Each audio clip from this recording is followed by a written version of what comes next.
The conversation begins with DeHaven opening up about a moment that still weighs heavily on him. He explains that when the opportunity came for Jay-Z to acknowledge the people who helped shape his early journey, he genuinely believed there would finally be room for recognition. Instead, what happened reminded him of an old wound that never truly healed. According to DeHaven, the silence hurt more than any direct criticism ever could. He says it felt almost identical to the emotions he experienced years ago when he believed Jay had left him behind during one of the most difficult periods of his life. To him, history seemed to repeat itself. The interviewer asks whether he expected the anniversary celebration to become a chance for both men to reconnect. DeHaven doesn't hesitate. He says it seemed like the perfect opportunity because the project celebrated a chapter of Jay-Z's life that they had lived together.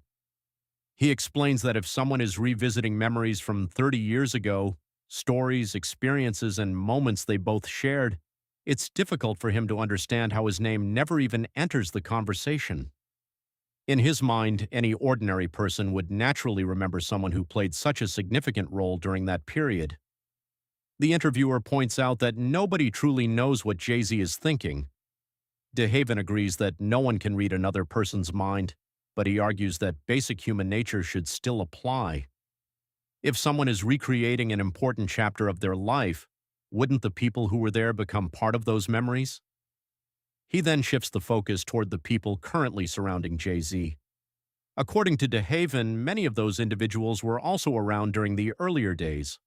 That's why he struggles to believe that nobody ever mentioned his name or suggested reaching out.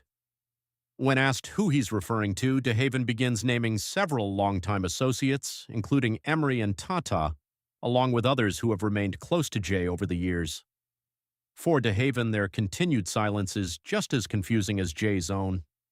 He says the situation leaves him questioning what he could possibly have done to deserve being completely ignored after so many years. As he reflects on it, the frustration becomes more personal. He insists he isn't looking for sympathy or trying to force anyone into a friendship. What bothers him is the complete absence of acknowledgement from people he once considered family. He says there are moments when it almost feels as if everyone around Jay operates under the same unspoken rule, that his name should never be mentioned, and that any connection to him should simply disappear. The interviewer comments that it almost sounds like DeHaven believes there's a culture of silence surrounding the subject. DeHaven immediately agrees. From his perspective, that's exactly what it feels like. He questions why mentioning his name appears to be such a problem after all these years, saying the situation has never made sense to him. Looking back over the past 3 decades, he says he isn't demanding public praise or expecting anyone to put him on stage. Instead, he's simply trying to understand why someone who shared so much history with Jay-Z could seemingly be erased from the story altogether. DeHaven says his frustration isn't with one person, but with several people from Jay-Z's old circle who he feels have all distanced themselves over time. He specifically mentions Emory, saying their last attempt to reconnect went nowhere, which made him believe that Jay's inner circle has collectively chosen to cut him off.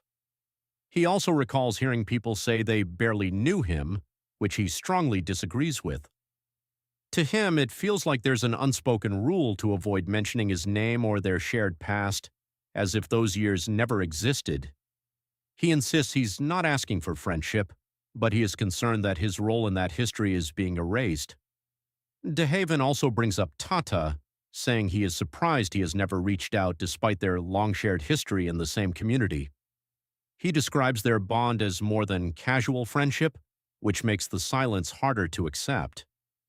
He explains that Tata later became part of Jay-Z's circle through the same environment they all came from, which is why the distance today feels even more confusing to him. Finally, DeHaven returns to his legal past, saying he stayed loyal during his trial even when he had information that could have harmed others. He believes that kind of loyalty should at least be acknowledged. For him, the issue is not fame or money. It's about respect, loyalty, and not being erased from a chapter of history he believes he helped shape. अगर चाहो तो मैं इसको और भी ultra short 60 to 90 seconds voice over version में भी convert कर सकता हूँ. DeHaven is once again speaking out about his long and complicated history with Jay-Z, saying he feels completely erased from the story despite everything they went through together. According to DeHaven, Jay-Z's recent celebration of his early career felt like the perfect opportunity to acknowledge people who were there from the beginning. Instead, he says he was ignored, something that reminded him of the past when he felt abandoned during one of the hardest moments of his life. He insists this isn't about wanting to be on stage or chasing attention. For DeHaven, even a private conversation or simple recognition would have meant a lot after more than 30 years. What frustrates him even more is the silence from Jay-Z's longtime associates, including Emory and Tata. DeHaven says these are people he once considered family, making it difficult to understand why none of them have ever reached out or publicly acknowledged their shared history. He claims it almost feels like there's an unspoken agreement within Jay-Z's circle to avoid mentioning his name altogether, calling it like a cult.